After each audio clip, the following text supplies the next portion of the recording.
Hi guys, welcome back to the channel, and if you're new here, it's great to meet you. I'm Stella, and today I'll show you how I made this industrial style dollhouse patio for my Barbie dolls. And as always, I've got free printable resources to help you make your own version. You'll find all the info and a download link in the video, so now let's begin. Let's start by building this wall. We'll need a large sheet of lightweight cardstock, a piece of corrugated cardboard from an old box, and some wood dowels like these. And I'll have all the supplies I used for this project linked in the description in case you'd like to get them. First, we'll cut the wall's basic shape from the cardstock sheet. You can adjust the size depending on how big you want your patio, but for Barbie dolls, I recommend a height of at least 40 to 45 centimeters. Next, we'll cut a hole in this rectangle where the door will go, and if you want to make the same door I did, the hole should be 37.5 by 20 centimeters in size. We'll have to make two identical parts like this. We'll set one aside for now, then we'll take a dowel and glue it along one edge of the cardstock base this way. We'll repeat this process along all the edges of the cardstock template, trimming any excess dowels where they extend past the base and adding shorter pieces where needed until the entire border is covered with wood dowels.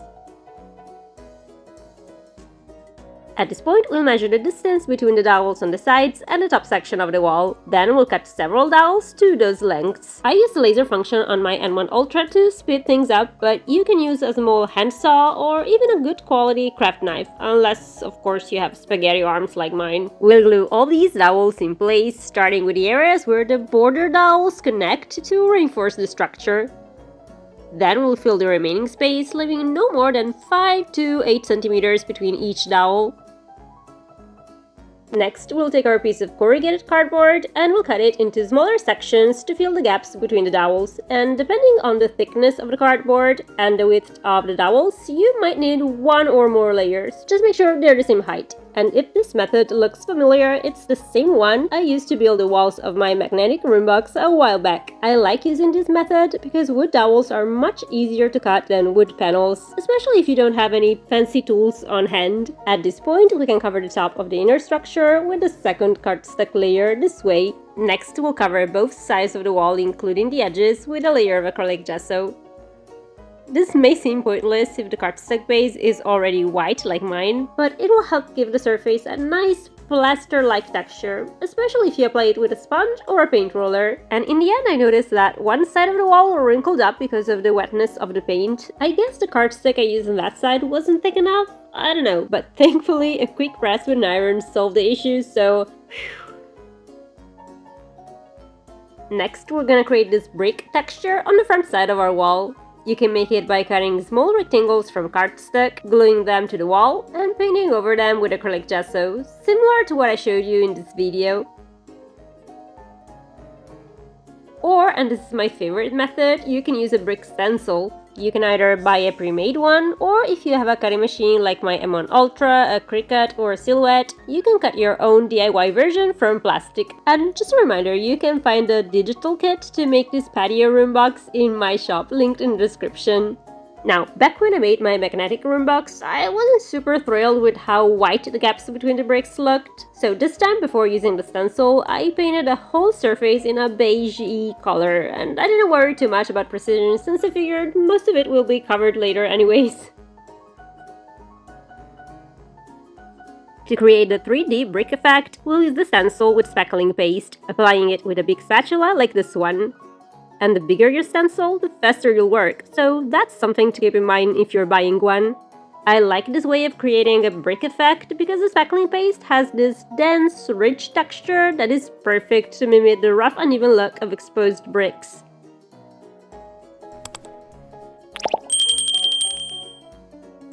Once the speckle is dry, we can paint the wall in different shades of red and brown acrylic. And once again, I recommend using a sponge to get a more realistic texture, though I ended up using a brush to add some detail to just a few bricks here and there to make the wall look a bit more interesting.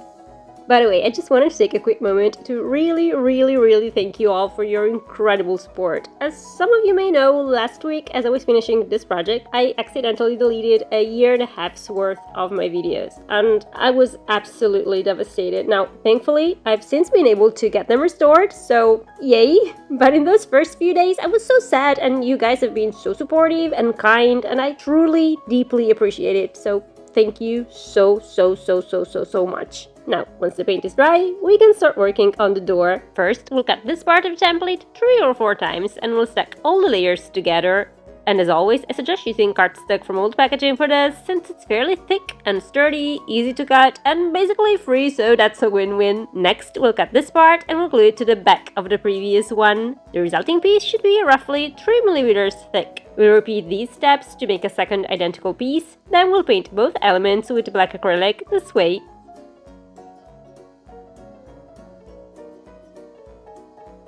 Next, we'll cut this rectangle out of clear plastic, and once again I recycled some old packaging for this, and then we'll sandwich it between the 2 cardstock parts like this. This will be the top part of the door's frame.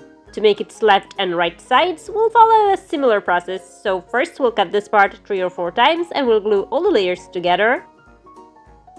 Then we'll cut this layer and we'll attach it to the previous part. And then we'll paint the resulting piece, which should be 3 millimeters thick, with black acrylic.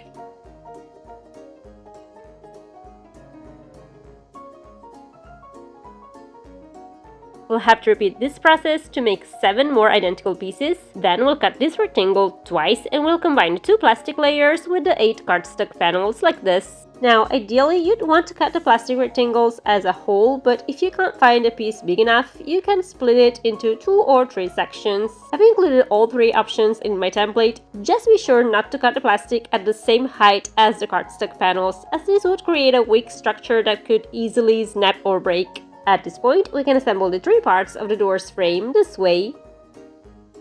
Next, we'll cut these strips from lightweight cardstock and we'll glue them to the inner edge of the left side and top of the frame like this. Then we'll cut this part out of cardstock, we'll paint it black,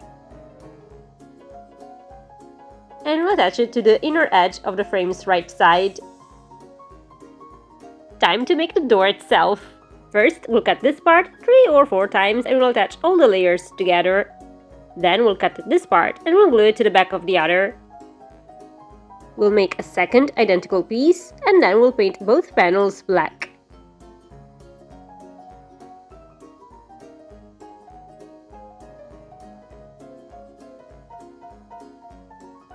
And once again, these pieces should be 3 millimeters thick. We'll repeat this process for these 2 parts, which are the same as the previous ones but mirrored.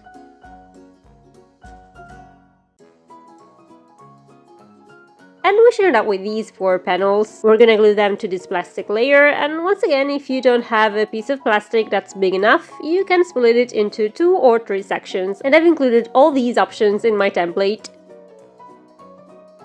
And if you're cutting by hand, I suggest piercing this little hole with an awl or a needle. Next, we'll cut this part a few times and we'll stack all the layers in 2 groups, each around 3 millimeters in thickness. Then we'll cut these rectangles from lightweight cardstock and we'll glue them to the back of the previous elements. After that, we'll cut all these pieces and we'll glue them to the rest, making sure they align with the holes on the base. We'll paint the resulting elements black.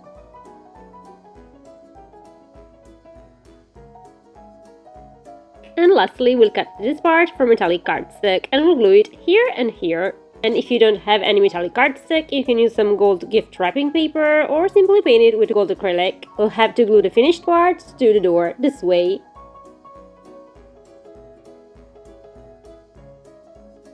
Next, we'll cut these strips from lightweight cardstock and we'll glue them to the top and bottom edge of the door.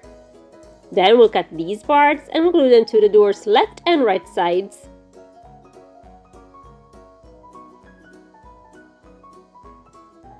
Finally, we'll have to cut this part from metallic cardstock and we'll glue it to the door's left side. To make a handle, we'll start by cutting this tiny square a handful of times and we'll stack all the layers together until we get to a final piece that's around 5 millimeters thick. Then we'll cut this part a couple of times and we'll glue all the sides together. We'll combine these 2 pieces together and then we can either paint them or cover them with a layer of metallic cardstock. We'll have to make a second identical handle, and to make it functional, we'll use a small piece of metal wire or a knife pin. We'll cut it at a length of roughly 2 centimeters and we'll glue it to one of the handles this way. Then we'll slide the wire into this hole in the door.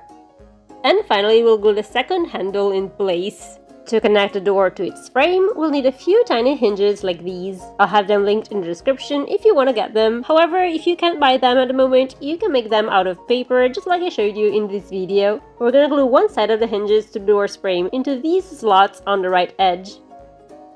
And then we'll attach the door to the other half of the hinges this way. At this point, we can fit the door into the hole in the wall. Next up, let's make a pergola, and it's more of a suggestion than a strict plan since it depends on what materials you have. I had a bunch of wood dowels, craft sticks, matchsticks, these giant wood beads, and small wood sticks. So here's what I did. First, I grouped 4 beads and glued them together using a small wood stick to connect them. Then I took a wood dowel and drilled a hole in one of its ends to match the size of the stick. I glued the dowel to the beads, again using the stick to connect everything and make the final piece stronger. And finally, I painted the resulting column black. I repeated the process to make 2 more columns. Then I took a couple of wood dowels and cut them to around 20 centimeters. I painted these shorter dowels black. Then I cut a couple of craft sticks into these sort of slanted trapezoid shapes, and I painted them black. I ended up with all these pieces, and I combined them like this.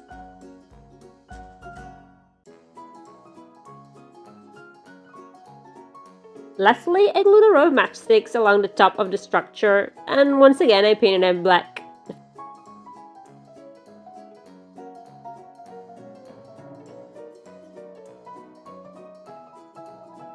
Final piece should be roughly the same length as the wall. To make the top of the pergola, I needed a 45 centimeters dowel, but since mine were only 30 centimeters, I cut one to 15 centimeters and joined them to get to the right length. I know, this is a lot of math. Once again, I painted the final piece black, then repeated the process to make 4 more bars. Next, I took another 3 dowels, painted them with black acrylic, and glued them to one of the bars, one on the left, one on the right, and one in the center. I set one of the long bars aside for a moment, and I glued the remaining 3 to the vertical dowels, leaving a space of roughly 7 centimeters between each row. After that, I painted a few more dowels black,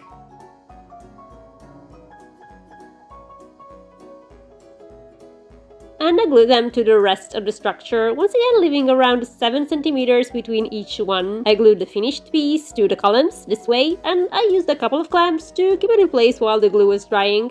Next, I took the last 45 centimeter dowel, I placed it under the edge of the pergola's top, and I marked the placement of all the vertical bars with a pencil.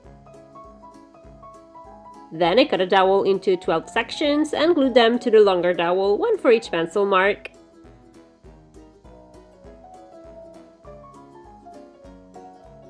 I painted everything with black acrylic.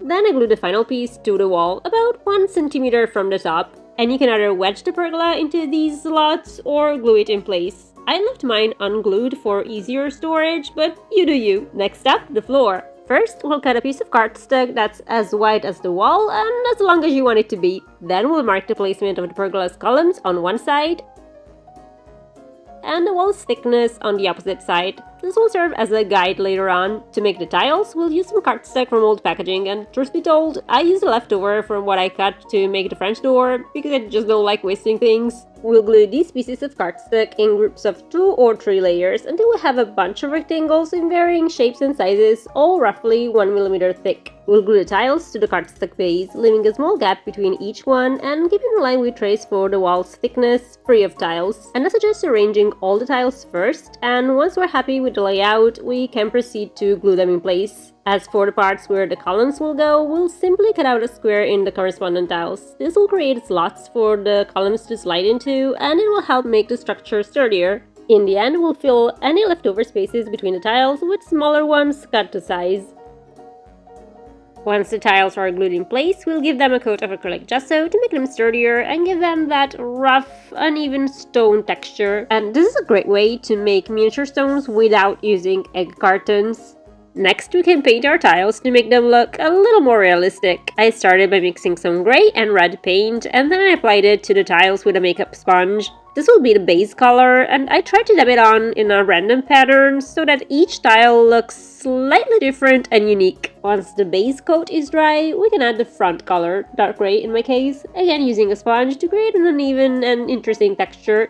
And I think this part is super fun because you get to layer different hues and play with colors and, just go with the flow until you get to a result that you're happy with. I don't know, maybe it's just my inner child having fun, but I love it. Up next, let's make a fence. And as always, this is just a suggestion. You can totally tweak it to fit whatever you've got at home. I started by cutting a cardstock rectangle 30 centimeters wide and 13 centimeters long.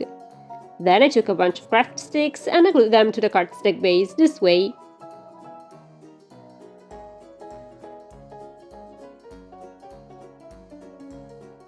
Once all the sticks were glued in place, I flipped the panel over and trimmed off all the rounded ends. And I used my laser cutter to speed things up, but you can easily do this with miter shears or even a good pair of scissors. Alternatively, you can make the fence out of cardstock using the layering method we've used to make the door. I've included all the parts in the template just in case.